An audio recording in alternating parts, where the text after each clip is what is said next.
morning po sa ating lahat. Good evening po sa lahat ng nakikinig sa mga dako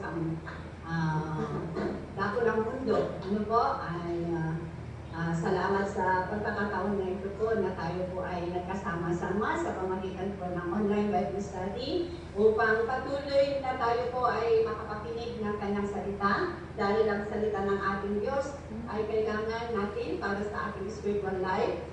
Dahil dalawa pong binubuhay ng tao, physical at saka spiritual. Kailangan nating buhayin at manatiling buhay ang ating spiritual life. Kaya salamat po sa online Bible study po na ito upang makapakinig po ang bawat isa ng kanyang salita. At nawa po ay bukas po ang ating puso, ang ating isip at ang ating buhay sa salita ng ating Panginoon. So, ang ating pag-aaralan po sa oras na ito ay sa unang Timothy or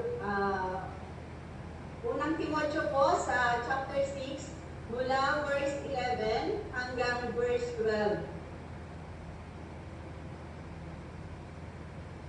Okay po, so sabi po niya sa kanyang salita, ngunit ikaw bilang lingkod ng Diyos, iwasan mo ang mga bagay na iyan.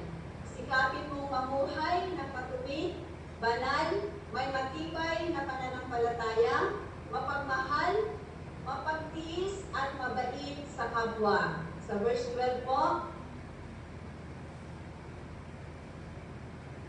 ipaglaban mo mabuti ang pananampalataya, panghawakan mo mabuti ang buhay na walang hanggan, dahil tinawag ka ng Diyos para sa buhay na ito, nang ipahayag mo ang pananampalataya mo sa harap ng maraming saksi. Tayo po ay manalangin muna.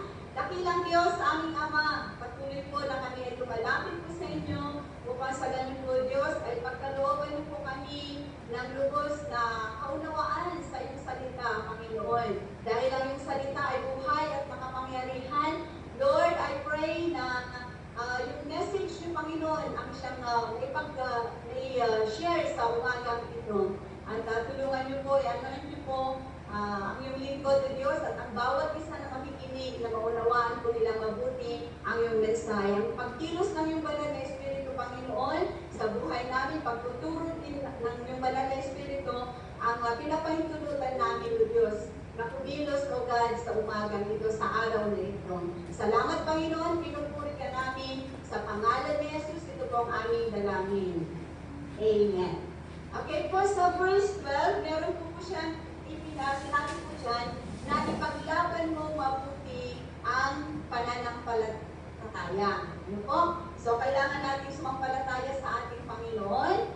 Kailangan nating talagang manatili sa ating pananampalataya at maging matatag sa ating pananampalataya. So, kailangan natin ipaglabang mabuti na ang ating pananampalataya sa ating Diyos.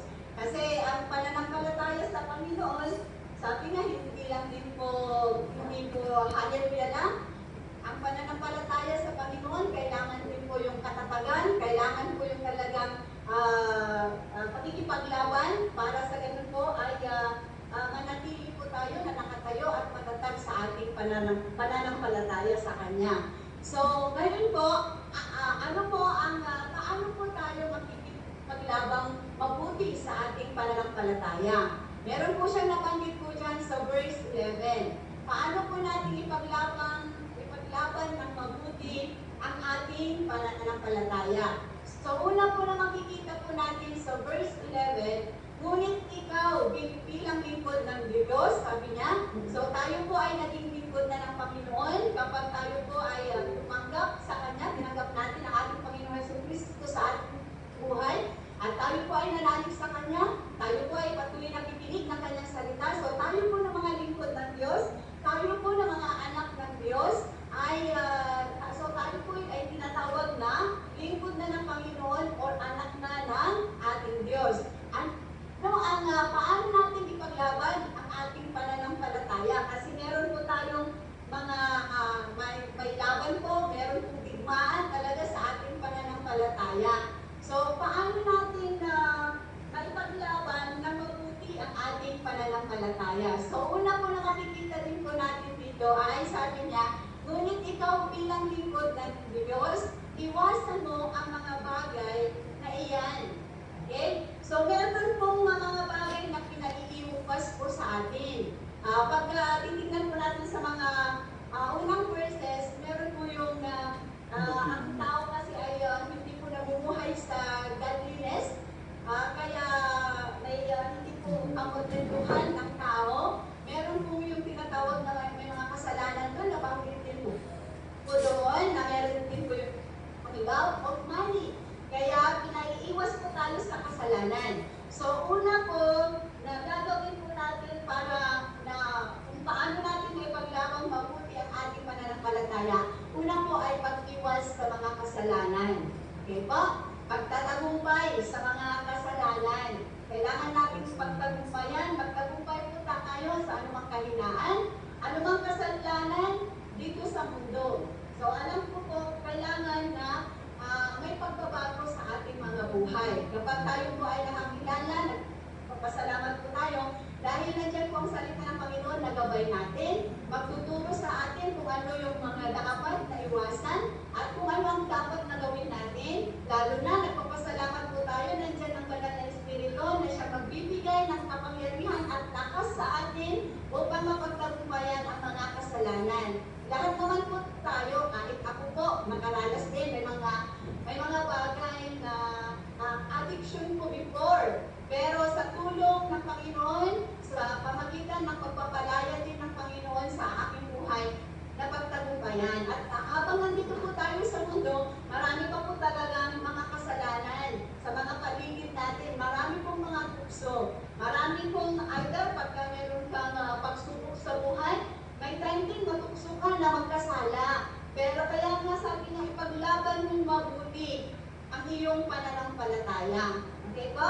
So una, kailangan iwasan natin, pagtagumpayan natin, talikuran na natin. Sabi nga, say yes to God, no to, may time, no to drugs. Sabi pa nga, may mga nakikita tayo, nababasa tayo mga ganun. So no to sin. Amen? And mag-yes tayo lagi sa Lord.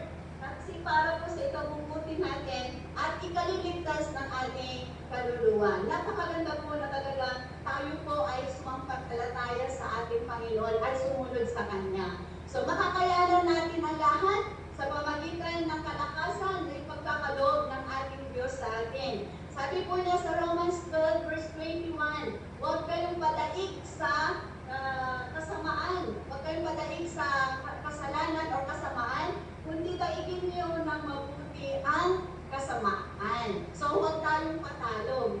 Ibig sabihin, kapag tayo po ay nagkasala, so sabi po niya dyan, sa verse 21 ng Romans chapter 12, huwag kayong patatalo sa masama, kundi talunin ninyo ang masama sa pamagitan ng paggawa ng mabuti. So huwag tayong patalo, huwag tayong padaig sa masama, huwag tayong padaig sa kasalanan.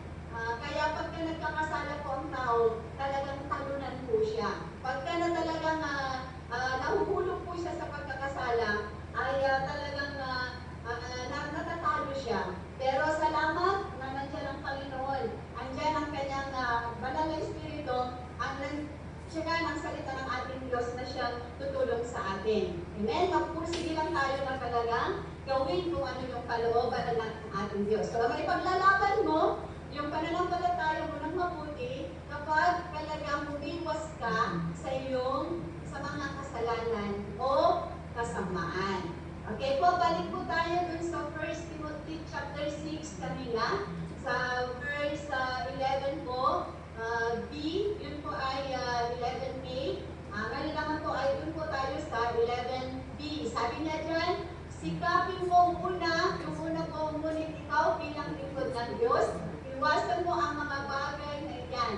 Ang lahat ng mga kasalanan, pinapaiwas sa atin. Kasi hindi pwedeng makapasok sa karya ng Diyos ang makasalanan. Kailangan mawala o maalis ang kasalanan sa ating mga buhay. And then, sabi niya dyan, number 2 po, na kung paano natin ipaglabang mabuti ang ating pananampalataya, ay sabi niya, sikapin mo ang mabuhay ng matuwid, banal, may matibay na pananampalataya, mapagmahal, mapagtiis, kapwa. So pangalawa po ay yung pagsisikap na mamuhay. Pagsisikap, ang pananampalataya kasi yung pagsunod sa Panginoon, kailangan meron kang matatag na decision. Meron kang dapat gawin talaga. Hindi yung pray lang ng pray. Kailangan pagsikapan mo talaga. Kailangan na kumilos ka upang makapamuhay ka na matuwid, banal, may matibay na pananampalataya. Kailangan din yung matibay na pananampalataya. Yan ay pag matibay yung pananampalataya natin ay paglalaban natin. Kapag namumuhay tayo sa matuwid, ibig sabihin ay paglalaban natin ang ating pananampalataya. Maraming pong tukso sa sanlibutan ito. Maraming pwedeng hahadlang, maraming pwedeng talagang magbababa sa iyong pananampalataya. Pero sabi nga, sikapin mo mamuhay ng matuwid. Ayon sa kalooban ng ating Diyos. Ayon sa kalooban ng ating Panginoon. Hindi lang po yung basta yung kagustuhan natin. Kailangan talagang labanan natin ang ating mga kagustuhan. Yung kagustuhan natin. Kailangan na ipasakot natin yung kagustuhan natin, yung kalooban natin sa kalooban ng ating Diyos. Kaya sabi nga niya, seek ye first the kingdom of God and His righteousness. Yung righteousness ng Panginoon ang talagang hahanapin natin. Kasi pwede rin gagawa tayo ng mabuti, pero yun sa righteousness ng tao, parang basahan lang sa harapan ng Panginoon yan. Kaya yun po, kailangan nating sikapin na mabuhay na may mabuhay na matuwid, and then may banal, ganun, may yung godliness, at may matatag na pananampalataya, mapagtiis, may pagtitiis din, sa ating pananampalataya sa ating Panginoon, at pagmamahal sa kapwa. Yan po yung talagang dapat na makita sa atin. So kapag ginagawa natin yan, ay paglalaban natin ng mabuti ang ating pananampalataya sa Kanya. Okay po? So dyan natin may papakita na ipaglalaban natin. Kasi tinatanggihan natin yung mga gawa ng laman. Tinatanggihan natin yung mga kasalanan at talagang sinisikap natin na gawin kung ano yung kalooban ng ating Diyos. Kaya naipaglalaban natin ang ating pananampalataya. So sabi niya sa 1 Timothy chapter 6 verse 11 pa rin po. So sabi niya dyan na sikapin nating mamuhay ng matuwid, banal, at sikapin mo mamuhay ng matuwid, banal, may matibay na pananampalataya, mapagmahal, importante po yan, mapagtiis, at mabait sa kapwa. And then sa verse 12 po, sa verse 12, yung sabi po niya kung paano natin ipaglalaban na mabuti ang ating pananampalataya. Sabi niya sa next na verse na ipaglaban mo mabuti ang pananampalataya. So number 3 po, meron na po akong tatlo na sa inyo, i-share sa inyo kung paano natin ipaglaban na mabuti ang ating pananampalataya. Number 3 po ay, sabi po niya dyan, panghawakan mong mabuti ang buhay na walang hanggan. Okay po? So, panghawakan mong mabuti. Panghawakan mong mabuti, ibig sabihin, huwag mong bibitawan.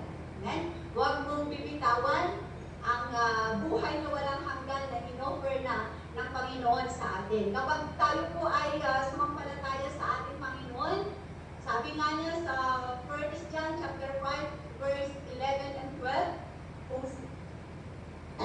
kung sino po ang may buhay na walang hanggan, sa 1 John chapter 1 and 5, verse 11 and verse 12. Sabi po niya, at ito ang pagtutoo ng Diyos. Binigyan niya tayo ng buhay na walang hanggan. At ang buhay na ito'y nasa Kanyang anak. So, sino po yung anak ng Diyos? Walang iba kundi ang ating Panginoong Jesucristo. Ang sino ang nasa Kanya, kay Jesucristo, ang anak ng Diyos, ay may buhay na walang hanggan.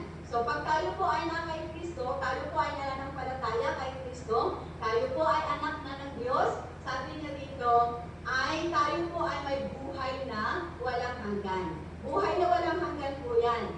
Dalawa lang po ang patutubuhan ng tao. Sa buhay na walang hanggan, o kaya buhay na walang hanggang kaparusahan, walang hanggang buhay, at saka walang hanggang kaparusahan. So kapag si Kristo po ay nasa atin, o si Kristo ay nakahari na sa ating mga buhay, meron po tayong buhay na walang hanggan. Ngunit, sabi niya, ngunit sino mang wala sa Kanya ang anak ng Diyos ay walang buhay na walang hanggan. Kaya pag wala pala si Kristo sa buhay ng tao, hindi niya tinanggap si Kristo sa kanyang buhay, hindi niya pinapakinggan si Kristo sa kanyang buhay sa pamagitan ng kanyang salita, at hindi sumusunod kay Kristo, sumusunod sa utos ni Kristo, wala po siya, wala si Kristo sa kanya, at kapag wala si Kristo sa kanya, wala siyang buhay na walang hanggan. So kapag tayo naman po ay talagang tumanggap sa Panginoon, tayo po ay nanalig sa Kanya, sabi ng Diyos, ay tayo po ay si Kristo ay nasa atin na, at meron po tayong buhay na walang hanggan. At kapag meron po tayong buhay na walang hanggan, sabi niya sa kanyang salita, panghawakan mo. So paglalaban natin ang ating pananampalataya sa Diyos, kapag pinanghahawakan natin mabuti ang buhay na walang hanggan. Huwag nating bitawan. Ang ibig sabihin po nito, kailangan nating manatili sa ating Panginoong Jesucristo. Kailangan manatiling matatag hanggang wakas. Kasi sabi niya sa Matthew 24 verse 13 na ang mananatiling tapat o matatag hanggang wakas ang siyang maliligtas. Okay po? So, kailangan talagang andun yung pagtitis, andun yung pagpapatuloy, na paglalaban natin ang ating pananampalataya. Kapag talagang manatili po tayo matatag hanggang wakas, hawakan natin yung buhay na walang hanggan na in-offer ng Diyos sa atin, na ipinagkaloob ng Diyos sa atin. So, yun po, at last verse po natin ay sa 2 Timothy chapter 4, verse 7 and 8. Pangalawang Timoteo po sa chapter 4, 1 Timothy chapter 4, verse 7 and 8.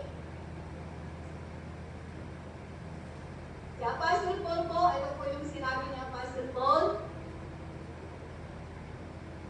Sabi niya, sorry po, sa 2 Timothy chapter, tama yung sinabi ko po kanina, 2 Timothy chapter 4, verse 7 and 8.